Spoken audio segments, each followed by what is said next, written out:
Hello, America, and to our friends around the world. Welcome to the Common Sense Show. We are the show that is freeing America one enslaved mind at a time. Thank you so much for joining us. Really good to be with you. Hey, we've got a great product, series of products to offer you here, and it's something that I have personal experience with. In fact, I credit these products with saving my life, particularly the Nanosoma liquid spray.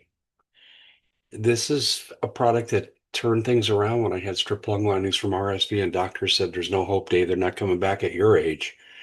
Okay, well, that's not true. I had a golf excursion today. I want to tell you about. Went with my son, and it had rained, and so they didn't allow carts on the golf course, and the course was so hilly. You're climbing up 20 to 30-degree angles all day long. And on the front nine, I did 11,000 steps, and they said 33 flights of stairs. I couldn't have done that last year or 18 months ago because the nanosoma gel you rub on took about 2 months, grows pluripotent stem cells, and I no longer have the bone on bone effects where I just blow up. It's amazing what I was able to do. Now, my muscles hurt like heck. My butt is sore, but this product was fantastic. And then, of course, there's the wrinkle cream, but I used it for a major cut that I had. I needed stitches. Like, oh no, let's try this. I've been told it does miracle things. 2 weeks later, no scar, completely healed, no stitches needed. Pretty fantastic stuff. 15% off of the starter pack. Now you can purchase these individually, but you get 15% off if you purchase them together. And I got to tell you, if I had a wish for America, it would be to be on these products because they can turn a lot of things around. Go to iwantmyhealthback.com/Dave Hodges. iwantmyhealthback.com/Dave Hodges. But we have something that I really want to bring to your attention, and that something happens to be, well, for fun, the greatest science fiction TV show of all time. And I'm going to tell you something up front because I'm going to do a series of pieces here in these segments. And I'm going to address the alien ET issue. People said to me, Dave, you're a Christian. How can you believe this? I don't. I don't. And I'm going to talk about this. Now, I'm going to continue to talk about aliens because I believe they're part of the Great Deception. That is going to be covered in depth and in detail. I'm quoting scripture down the road here, but let's have some fun with this. I asked myself the other day, because I was fascinated with this topic when I was a young child, too young to understand.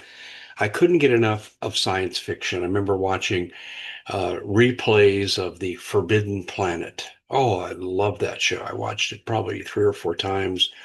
And then, of course, when I was a kid, they had on Star Trek, Captain Kirk, Leonard Nimoy as Spock, DeForest Kelley as the Doc. It was fantastic stuff. It was really, really good, entertaining stuff. And I'll tell you what, Gene Roddenberry had some insight as to DARPA research because the stuff he had in the show, the telecommunicator, wireless cell phones, the transporter, working on that now, can do it with inanimate objects, maybe animate objects too. I don't know. But what I do know is they've been doing this now for about 15 to 20 years that we know of in the public. It's a great show. Great show, great storylines, great writing. Can't believe it went off the air after only 3 years because the reruns still live today. It was absolutely fantastic. And then there was a show that a lot of you won't know, and this was popular when I was a kid as well, and it was called The Invaders. Roy Finnis, a man who was out driving late one night, found some campers, and by chance discovered they were aliens and they were up to no good. And then he uncovers this plot where they take human form, but you can tell them by their crooked ring finger.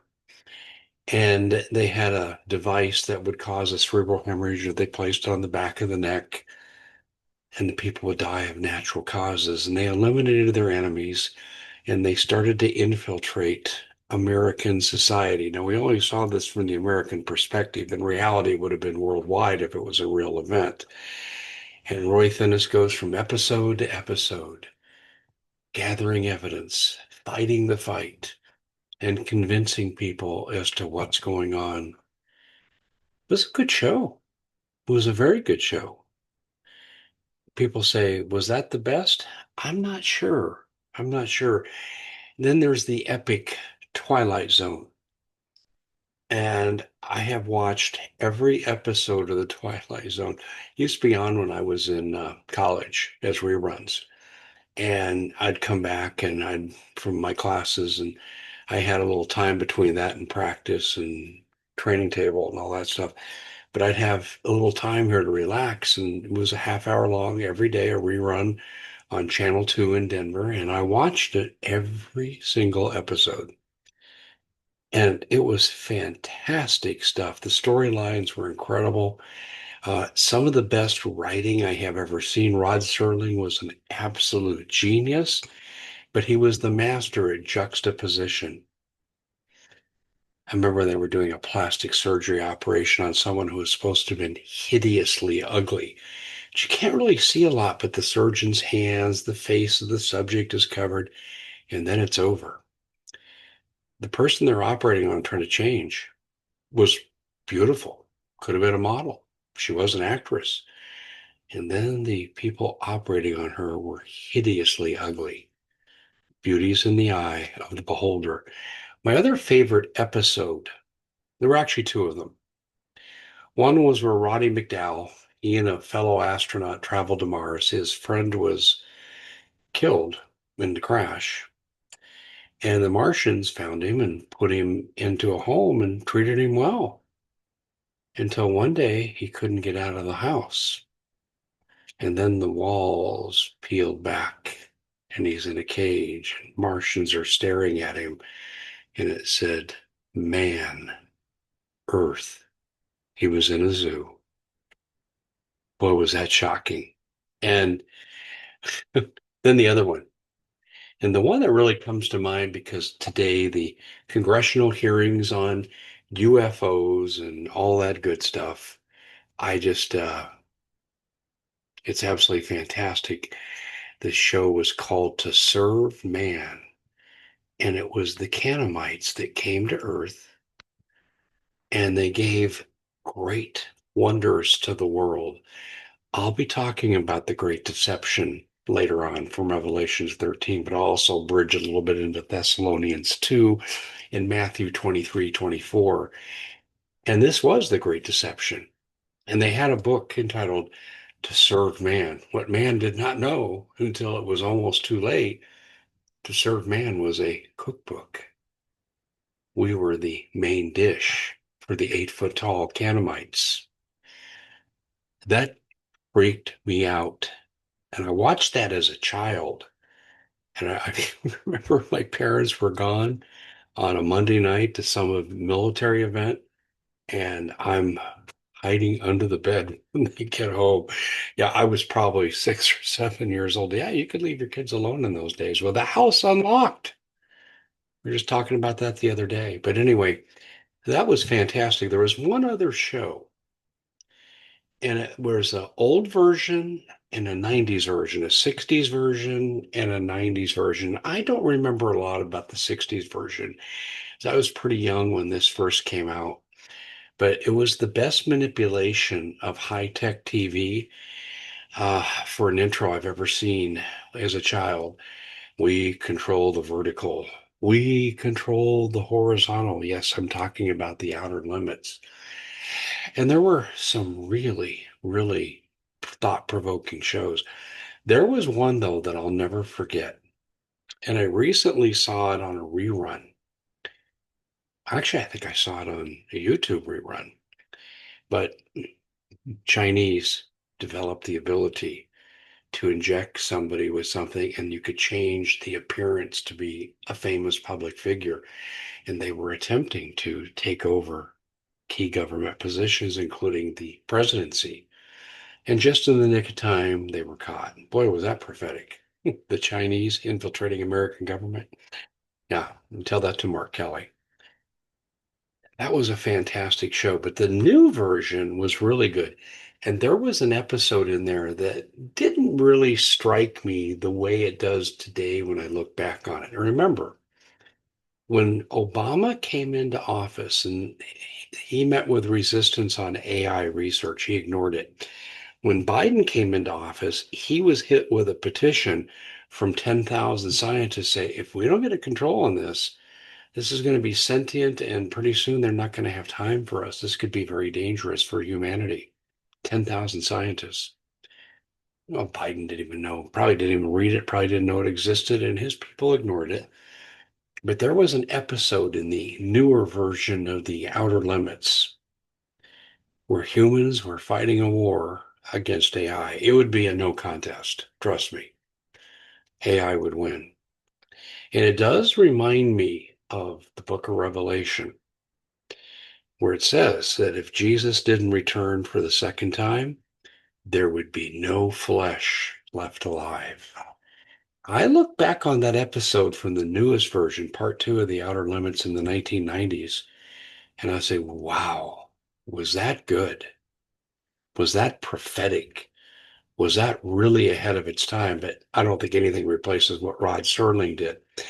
Anyway, to me, those were the top TV shows for science fiction. Which one do you think was the best? Do you have another one in mind?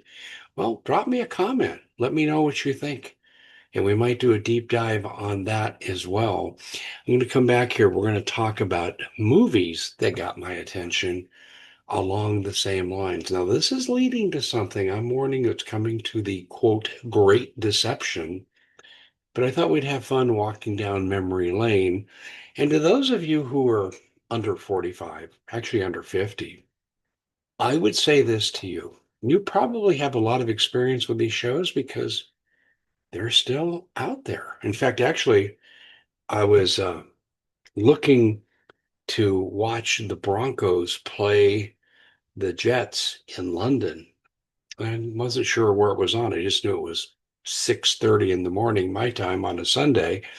So I'm scrolling through the online TV guide, and there it was in some obscure channel I've never heard of, The Invaders. Well, my search stopped for the football game while I watched the last 15 minutes of the show, and it was classic Invaders. We saw the cerebral hemorrhage causing device of the aliens, and when they died, they evaporated in the flame and it was gone. It was all right there. And I thought, yeah, that takes me back in time to my childhood. Those shows are still around if you're young. And I'll tell you, Rod Serling's episodes in the Twilight, they never get old. They never get outdated by modern technological advancement. And for a lot of reasons, too. I don't think a lot of these shows do. But stay tuned because we're going to be back and we're going to have the same discussion on the best sci-fi movies of all time. And again, I want to know what you think. Drop us a line. Hey, if you're not a member of our newsletter, you should. We do multiple presentations a day and we time release them. And it's tough to keep coming back and people say, oh, Dave, back 3 or 4 or 5 times. Okay, all you got to do is sign up for our newsletter and you'll get one email delivered to you at the same time every day, usually late afternoon, early evening, depending on your time zone. And it covers everything that we've done, word for word, image for image, in an email that comes to you. And you go, well, that's really cool. Yeah, well, 50,000 other people plus 50,000 people say the same thing. And best of all, it's free. All you got to do is go to thecommonsenseshow.com, go to the upper right-hand corner of the website, click on the newsletter link. It's omnipresent. Put in your email, and no, I promise you, we do not sell data. We do not believe in that. And you fill that out, you'll get yours the next business day. But if you're in before the deadline, which I think is about 3 o'clock Eastern, you will get, actually, it's 2 o'clock Eastern, you will get yours the same day. But anyway, people love it. You will too. It's convenient. And I would encourage you to sign up. I'm Dave Hodges. This is The Common Sense Show.